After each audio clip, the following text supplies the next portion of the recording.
also a pioneer of guys. Hey, wait a minute. You want to make the real money, you got to generate some interest. You got to sell some tickets. You got to make sure people want to watch you. And nobody had ever done that as well as you have. And now we're seeing some fighters really try their best, right? You wrote a book, people are reading it, and they're trying to follow it. What advice would you give him at this point? You know, you saw him in New York. He did a pretty good job.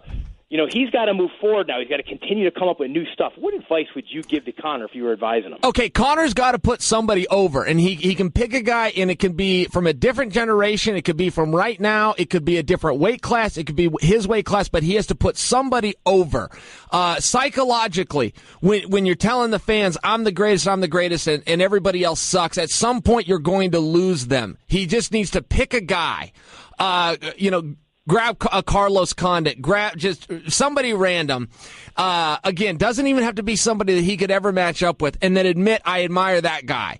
I think if it becomes too much of a shtick, and it is a shtick, and I ended up in his spot too, and I like the organic stuff like what you and I are doing right now. You have no idea what's coming at you. You hit the ball and you move forward. But when you're tasked with as much media as he is, and I used to have to be in that seat, all of a sudden, man, you're coming in, it's gimmicky. I was doing poems at some point. It was fun. They were getting great clicks. People cared about them. But at the same time, it's not organic. It's scripted and it's not real. If Conor wants to keep the audience psychologically, he's got to at some point level with them. So, there was really nothing more endearing for Conor as a fan than when Diaz kicked his ass and Conor immediately went to the press conference, all banged up, beat up, tipped his hand to Diaz, did interviews, said, man, this one is really tough. I didn't see this cut. He hurt me. He surprised me. He got me exhausted. When he came out and he was really real, once you get him in, then you can always go back to the character.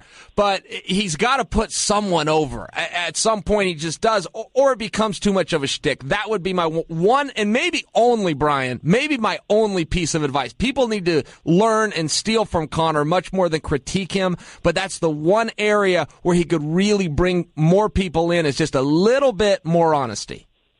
You know, I'm listening to this, Chael, and the advice is so good. And everybody knows, your IQ is extremely high. You're very smart. You're also a smart businessman. You understand this industry. If a job running an organization doesn't materialize for you, have you ever thought of potentially managing fighters? I mean, could you imagine, when you think of the other managers out there, we know there's no barrier to entry. So there's some ones that aren't that good, right? Sure. Have you ever thought about doing that? Because you'd be phenomenal at advising these guys through their career. That has crossed my mind, and I work with some young guys, and I do use my Rolodex and lean on, whether it's Coker or it's Dana or it's Ray Stuff. I do use that to try to elevate them, but never from a business standpoint where I've taken a cut, let's say. And the management industry, to your point, it is wide open. I've got some great ones I think are the best in MMA Inc. Rob Ravita had a great reputation, but he ended up leaving it and got into real estate himself. Ed Soros, very solid. But that space, Alex Davis, very good, bringing guys over from Brazil at the time. That space is limited. The mere fact that I just name-dropped Malky, every single manager that I know, and I've been in this for 20 years, I only know 5 guys. There is a major opportunity for somebody to come in.